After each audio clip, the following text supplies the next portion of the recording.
ሰላም አድማጭ ተመልካቾቻችን እንደምን ሰንብታችኋል? ባለፈው ሳምንት ጭጋግና ጠል ከተሰኙ አጫጭር ልብ ወለድ ውስጥ ክፍል 5ን አስደምጠናችሁ ነበር። ክፍል 6 አሁን ይቀጥላል። ከዛ በፊት ግን ክፍል 5 ላይ ከነገርናችሁ ታሪክ ውስጥ ቀንጨብ አድርገን አስደምጠናችሁ ወደ ቀጣዩ ክፍል እንሄዳለን። አብራችሁን እንድትሆኑ የአክብሮት ግብዣችን ነው። ተሻለ ተከሶ ወደ ርዕሰ መምህሩ ቢሮ ቀረበ።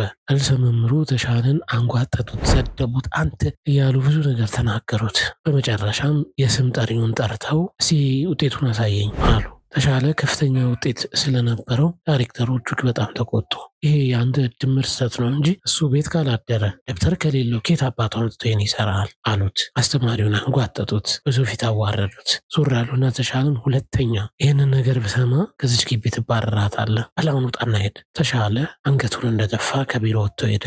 ሰዓቱ መሻሽቶ ነበር። ወደሚወዳቸው አባት ወደ ተባለው ሰው ሄደ። አባትም እንዴ አንተ ምን ሆነ አመሸ አሉትና ራቱ እዛ ጋ ቁጭ ብሏል ብላ ብለው ትንሽ ቆይተው እኔ ምልህ ግን እኔውን ከዚህ ቤት ትመጣለህ ግን አሉት። ተሻለ በአፍ ውስጥ ያለውን ምግብ ለመናገር ስለከለከሉ በአናቱ የእሽታን ነቀነቀላቸው። በዚህ ክፍል ያደመጥነው ይሄ ነው። ክፍል 6 አሁን ይቀጥላል።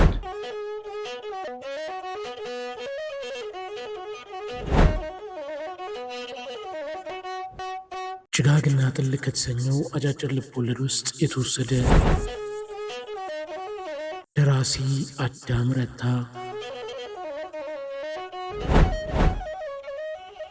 ተራኪ ካስኤል መላኩ፣ አዘጋጅና ኤዲተር ቃል ኪዳን አየለ። ዘላ ክፍል 6።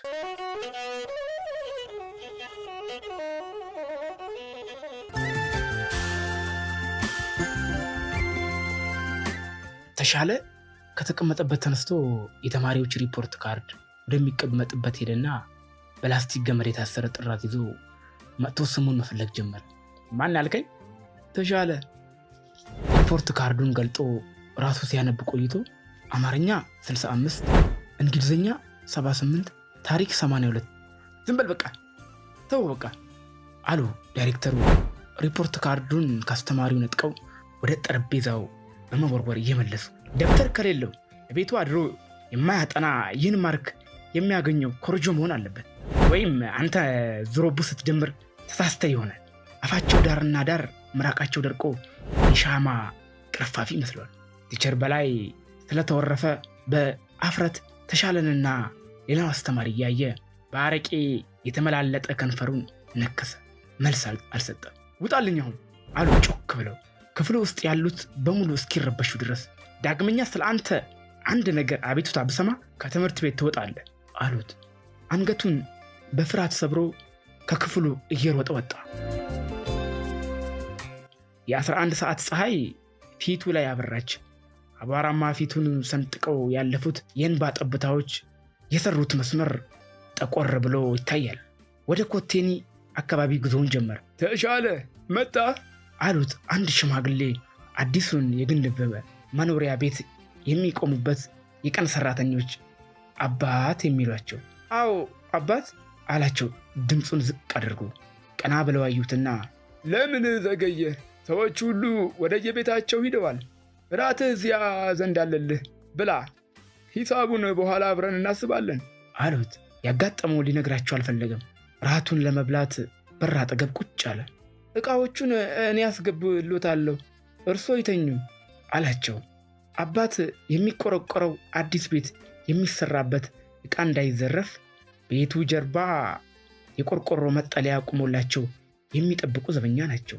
አንድ ቀን ሊነጋጋ አካባቢ በማያርፍ የዘበኛ እግራቸው በግቢ ውስጥ ሲመላለሱ የሲሚንቶ ክርስታስ አነጣጥፎ ተኝቶ ያገኙታል። ከዚያ ጊዜ ጀምሮ ከተሻለ ጋር ይተዋወቃሉ። የቀን ሰራተኞች እያፈሉ የሚሸጡትን ሻይና ዳቦ ሂሳብ እያሰበላቸው አብረው ይኖራሉ። ስማ ተሻለ፣ እኔ ከዚህ አካባቢ ሌላ ቦታ እንደው ማለቴ ከዚህ ትምህርት ቤት ርቄ ቢሄድ ትመጣለህ?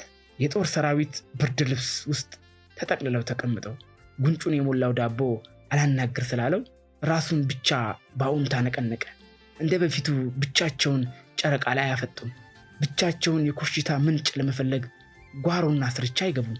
ብቻቸውን የሲሚንቶ ከረጢት ለቅመው ሁለትና አውቶቡስ ማቆሚያ ሄደው አይቸገሩም። የሚወዱት እንጉርጉራቸው ለባዳ አየር አይጮሁም። ሲመሽ ስሌታቸውን ጨርሰው በትርፋቸው ከረኩ በኋላ እንደለመዱት በር ላይ ቆመው መንገደኛ ለመመልከት መኪና ለማየት ሲመጡ ተሻለ ቤት ቀረ። ከደብተሩ ወረቀቶች ቀዶ መጽሐፍ ወደሚያካክሉ ትናንሽ ወረቀቶች ሸነሸናቸው።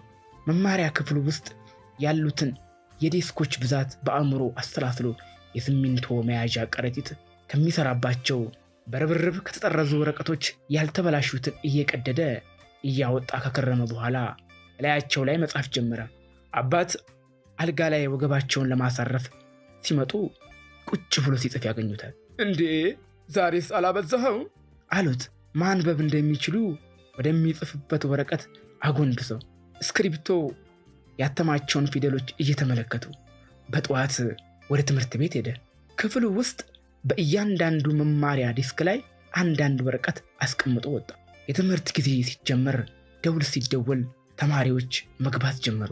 እሱ ከሁሉ መጨረሻ ግን ከአስተማሪው ቀደም ብሎ ገባ። በክፍሉ ውስጥ ትርምስና ሳቅ ጢም ብሏል። ምንድነው አለ አጠገቡ የሚቀመጠውን ብዙ ጊዜ በሸክም ኪራይ ደብተር የሚያዩ ሰውን ልጅ። ይኸውማ ይህን ተጽፎ አገኘን አለው ከሲሚንቶ ከረጢት የተቀደደ ወረቀት እያሳየው።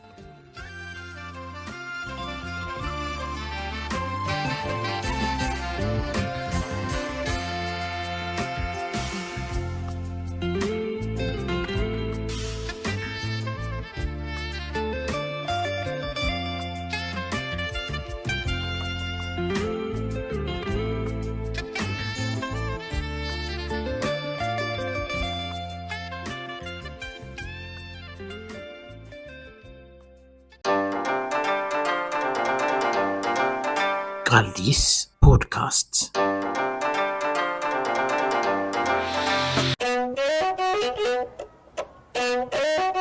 ትዝታውን በድምጽ